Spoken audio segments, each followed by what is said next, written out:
السلام علیکم. زموږ سره هغه دردمن هغه خوږمن پلار ناست دی چې دوې لوڼې ورکې دي. یوه د 15 کلو ده، بله د 12 کلو ده. مشره لور چې ده هغه بیبي شکولیه نومیږي، دا بله نجیبه نومیږي. نو نن یې 12مه ورځ ده. موږ خواستیم یو وارې ویډیو شیر کړله، د دوی پروګرام مو شیر کړل، خو تر اوسه پورې هېڅ غږ نشته. دا ویډیو په دې نه جوړوو چې تاسې د ځان سره شیر کړئ. باید په لکاو انسانان یې شیر کړي چې دغه دواړې نجونې پیدا سي او دغه پلار چې دی، دغه خوږمن پلار چې دی، دغه له دغه تکلیفه خلاص سي. تاسو څه کار کوئ؟ زه حکیم یم سرجي، زه د حکومت کار کوم، دا دوايانې موایانې جوړوم. بس د هغه مې کار دی، د هغه مې پیشه ده، د هغه مې کاروبار دی. خپل د بچیانو رزق روزي به پیدا کوو. دا څو وخت کېږي چې ورکې شوې؟ دا پر 8 تاریخ باندې ورکې شوې. څنګه ورکې شوې؟ د کوره وتلې وې، یو ځای تللې ولې؟ زه پر 8 تاریخ باندې تللی وم نیلوفر هسپتال، د سترګو هسپتال ته. ډاکټر سره مې دغه کړی و. هلته چې ورغلم ډاکټر ته، هلته ډاکټر راته وویل د یوې سترګې اپرېشن دې در کوم، اکسرې مکسرې شیان دې اخلمه، مال ټیک دی.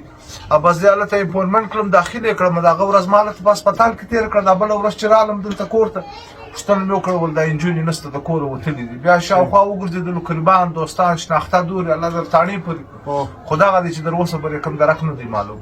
نو ته خلکو ته څه خواست کوې چې مثال څه وکړي؟ زه خلکو ته دا خواست کوم وروره جانه چې زما سره څه کومک کېږي، څه د اسلام په طریقه باندې مسلمانان ورونه، زما دینخواره ورونه او دا ټوله مسلمانانو ته دا اوس کوم چې زما سره مدد وکړي چې دا زما بچیان دې پیدا شي. خو په تکلیف یم، په زحمت یم، مګر د ورځ مې زړه وینې څاڅي. ستا موبایل نمبر؟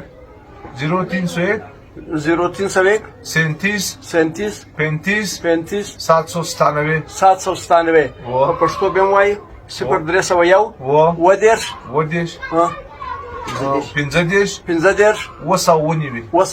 دا موبایل نمبر دی او خامخا یې شیر کړئ. نن یې 12مه ورځ ده. نو دنیا خو تاسو ته معلوم دی، حالات تاسو ته معلوم دي، بیا زموږ د معاشرې انسانیت مسلماني هم در معلومه ده چې دغه دوې ماشومې نجونې چې دي دا موږ محفوظه کړو، د دوی بېرته خپل کور ته راورسېږي. ولې چې یو نجلۍ یو ماشوم هغه په خپل کور کې په حفاظت وي، په بیبان نه وي. بله خبره دا ده، محسن راسه زه د یو چا سره په رابطه کې یم.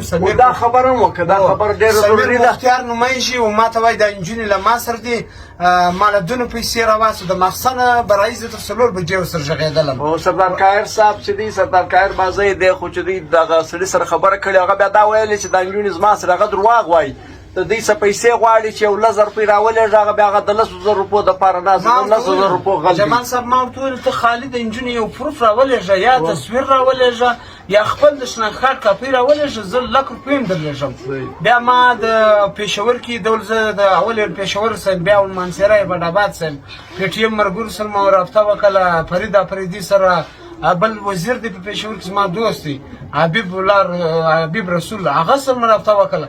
هغه ویل سردار صاحب 15 لکه ورکوو، تا ته د یو پروف در ولېږي، یا د نجلۍ تصویر در ولېږي، یا د نجلۍ ویس در ولېږي، دا د ما سره دي. نو دول یا ته پیسې راولېږه، هغه فراډ، ما ته فراډ نه کوي. یوه خبره بله کوم، دلته چې زه کله یو تصویر شیر کړم د یو ماشوم، د یوې نجلۍ، د یوې ښځې، بس دا د پېښور د خوا خلک دی، هغه وایي وروره موږ سره ده، په تاڼه کې ده، په دارالامان کې ده، ته 10,000 روپۍ راولېږه. دا خدای وهلي، دا نه شرمېږي، دا بې شرمه خلک. یو خو دلته خلک درمند دی، پلار درمند دی، بل دی پیسې ځینې غواړي، بس جیب ته اچي، فراډ کوي، دوکه کوي چې ته 10,000 روپۍ راولېږه.